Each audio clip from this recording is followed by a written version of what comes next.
Hey guys, welcome back to a new video. I'm Stephanie West. I'm a licensed counselor here in the state of Michigan. I want to share an anecdote about something that I experienced in a workout class, how it relates to anxiety and how it relates to hypervigilance, and hopefully provide a communication strategy that kind of ties all of these things together if your brain is anything like my brain. And so probably about 9 months to a year ago, we had a coach at the gym who was very friendly and who, in general, when he was coaching, he would engage a lot of casual chit chat in between the directives that he gave. So let's say we had, 15 seconds, hold the plank 15 seconds. And then he'd be like, hey, has anyone ever been to Florida? Or, oh, look at the dog, or squirrel, right? Like he was just constantly chattering. Now, for a lot of people, that was a great coaching style because they like the friendliness. I'm a little bit more of a formal person, but the reason that I'm a formal person in the sense of like coaching style is because my brain is going to hyper attune to all the things or my brain shuts down. And what I mean by that is I experience what we would call hypervigilance, which means I am tuned into things, or a lot of times if it's oversensory, it's too much going on, I tend to not tune in at all because my brain can't discern, okay, what's important, what's not important. And so we did a video a couple months back about, when my dog comes to the condo and it's a new environment for him and he's trying to learn all the things, and so he's over responding to a bunch of stuff. Because I tend to run with hypervigilance, meaning I'm tuning in pretty constantly, it's hard for me to discern all the things that matter and all the things that are less than important. So for example, let's say you and I are hanging out, you're welcome, it's a good time, I'm certain of it, and you are like, oh, I just got a raise at work, or you're like, oh, the milk in the fridge isn't expired, like you're excited about that.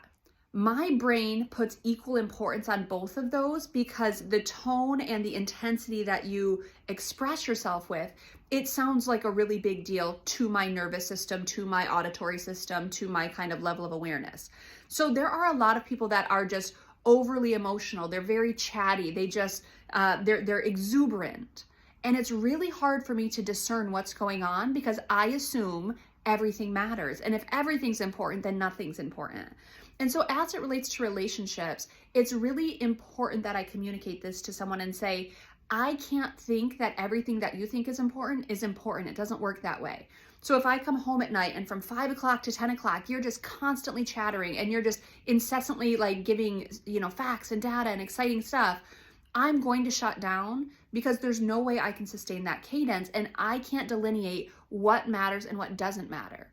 So the strategy is to say to someone, I need you to tell me if I need to tune in because something's important to you. And I get that that's an extra step and I get that that might be frustrating, but I want to use this analogy. Imagine from 5 o'clock to 10 o'clock at night, we have music playing in the background. And I say to you, every song matters, every lyric has value, listen to every little dot, every little iota, every little thing's important. That's way too much going on. And I cannot discern what matters and what doesn't matter. So because I can't hyper attend for the 5 hours, I'm going to, as a default, shut down. And so I'm actually going to have to say to someone, hey, if this song matters to you, clue me in because I want to have that experience with you. Or if this song over here is new and it's novel and I should tune in, let me know that. But I cannot hyper attune for 5 hours and try to guess what's important, what's not important. Because I am in a pretty consistent state of hypervigilance, meaning I'm trying to track what's important, what's not important, what do I tune into, what do I not tune into, and I can't usually make heads or tails of it if there's a lot of stimulation going on, I'm going to need the people that are communicating with me to let me know when there's something that is important to them.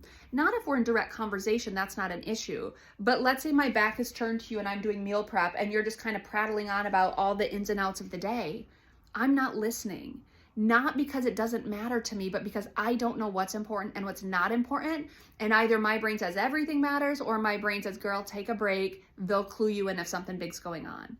And so communication wise, we've talked about someone who's kind of an internal processor, which is more of what I tend to bend towards, and then someone who's an external processor.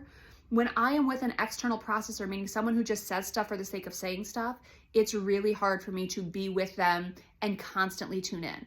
And it's not about them. It's about my limitations. It's about my bandwidth. It's about my inability to discern all of the things. And so I go back to that coach at the start of this. I had to kind of shut down and I just watched what other people were doing because not everything he said could be important and my brain didn't have the bandwidth to discern. that is something that I can grow in. And relationally, I will grow in that once I understand someone's, micro expressions, someone's different enunciation, someone's level of excitement. I can tune in and say, ooh, I hear this one's exciting to them, and I can pick up the pattern. But if I'm really kind of brand new with someone, or there's just a new dynamic that I'm in and someone is constantly prattling on, they will see me kind of in my own little world doing my own little thing, and they might find it rude. It's not, it's a survival strategy, because a lot of times my brain can't make heads or tails of what matters and what doesn't matter. And so I'm going to have to depend on people whom I love, people with whom I'm intersect, to say, hey, Steph, this one matters, tune in, please. And it's not about them, it's about what I'm capable of giving in those moments. It's about, respecting my limitations and my boundaries. And it's about communicating effectively, hey, if it matters, let me know that. I want to sit in that with you, but I can't hyper attune for the next 5 hours because some things might matter. And so hopefully that's helpful. If you're someone who has hypervigilance running, someone who hyper attunes and it's exhausting, and so sometimes you shut down, communicate to the ones you love, hey, I'm not shutting down on you because you're unimportant. I'm shutting down because it's literally just trying to preserve energy and bandwidth. Please clue me in if something's important. I want to spend that time with you.